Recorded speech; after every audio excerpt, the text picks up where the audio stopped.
හැමෝටම දැන් අපි රජරට දුම්රියෙන් බෙලියත් ස්ටේෂන් එකේ ඉඳලා ගාල්ල දක්වා යන්න තමයි සූදානම. එතනින් උඩුගම බස් එක අරගෙන උඩුගමෙන් දෙල්ලව බස් එකේ කිලෝමීටර් 4ක් කන්නලියට තියෙනවා. එතනින් කන්නලිය යන්න තමයි අපි අද දවසේ ප්ලෑන් කරලා තියෙන්නේ. දැන් දුම්රිය පිටත් වෙනවා.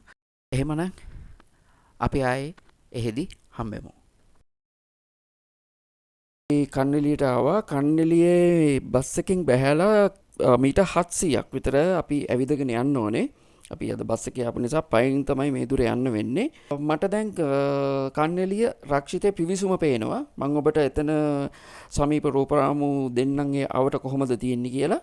මාරම view එකක් තමයි තියෙන්නේ. අද දවසේ හොඳට කාලගුණය හොඳ නිසා view එක පැහැදිලිව බලා ගන්න පුළුවන්.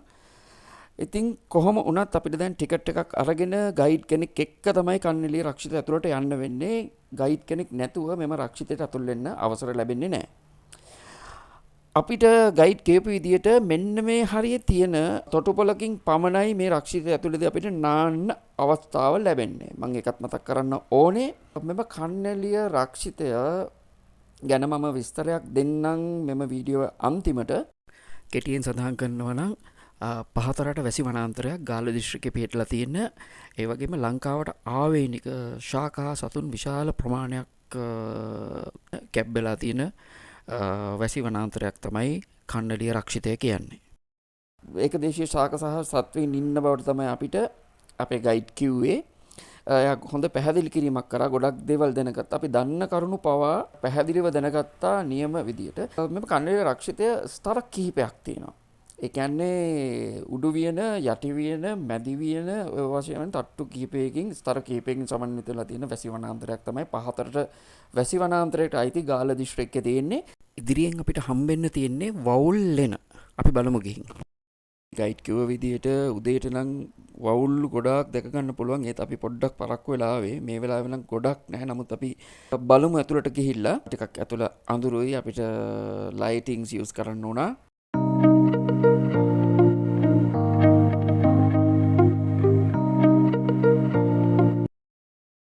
ලංකාවට ආවේනික මත්ස්‍යයින් අපිට දැක ගන්න පුළුවන් වුණා. මම එළිය view එක පෙන්වන්නම්. අපි ටිකක් ඇතුළට ඇවිල්ලා ඉන්නේ. මේ හරහා එහා පැත්තට යන්න පුළුවන්. මේ විදියට අපි උඩට එන්න ඕනේ. නැවතත් අපි වැටෙන්නේ අපි කලින් ගමන් කරපු මාර්ගයටමයි. මේ වෙනකොට අපි කිලෝමීටර් 2.5ක් රක්ෂිතය හරහා ඇවිල්ලා තිනවා. දැන් අපිට හම්බෙන පළවෙනි ඇල්ල අනගිමල ඇල්ල අපිට ඉදිරියෙන් හම්බෙනවා. මේකෙදි පොඩි තියෙනවා පුරාවෘතයක් තියෙනවා. ඒක තමයි ගයිඩ් කියපු විදිහට මෙම්ම ගමේ ජීවත් වෙලා තිනවා අනගි කියන කාන්තාව. එයා මේ ඇල්ලෙන් වැටිලා මිය ගිහිල්ලා තියෙනවා. ඒ නිසා තමයිලු මෙම ඇල්ලට අනගිමල ඇල්ල කියලා නම් දාලා තියෙන්නේ. මේ යන රූට් එක සාමාන්‍යයෙන් හැමෝටම යන්න ලැබෙන්නේ නැහැ. මොකද මෙම රූට් එකෙන් ගියාට පස්සේ අපිට හම්බෙන view එක ටිකක් අනතුරුදායක view එකක්. අපේ සමහර අය මේ වගේ තැන්වලට ආවම උඩ නගින්න, පනින්න, දඟලන්න උත්සාහ කරන නිසා යම් විදියකින් අනතුරක් වුණොත් රක්ෂිතයේ මැද නිසා ප්‍රතිකාර සඳහා ගෙනියාමේ අපහසුව නිසා මෙතෙන්ට එන්න අවසර දෙන්නේ නැහැ. කොහොමුණත් අපි වාසනාවන්ත වුණා මේ view එක මෙතනින් බලා ගන්න.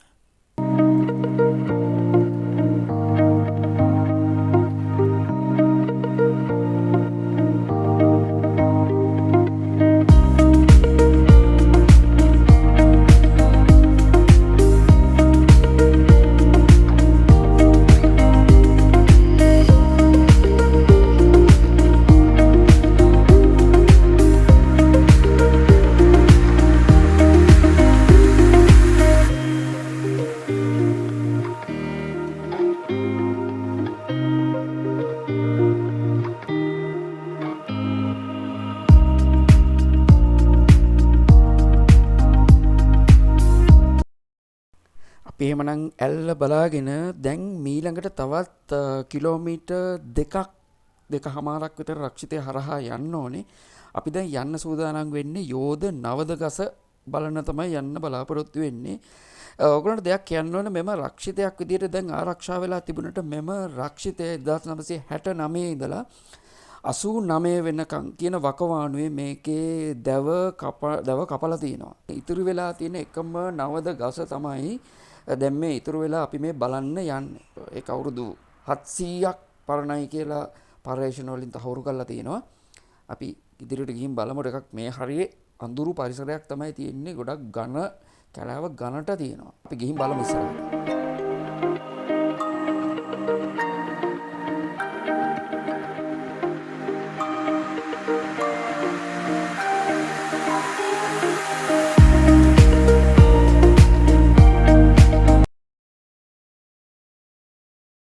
පොඩක් ඉන්න මේ යාළුවෙක් ඉන්නවා.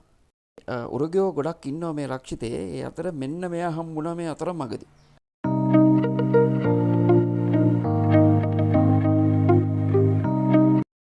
අපි යමු ඉස්සරහට.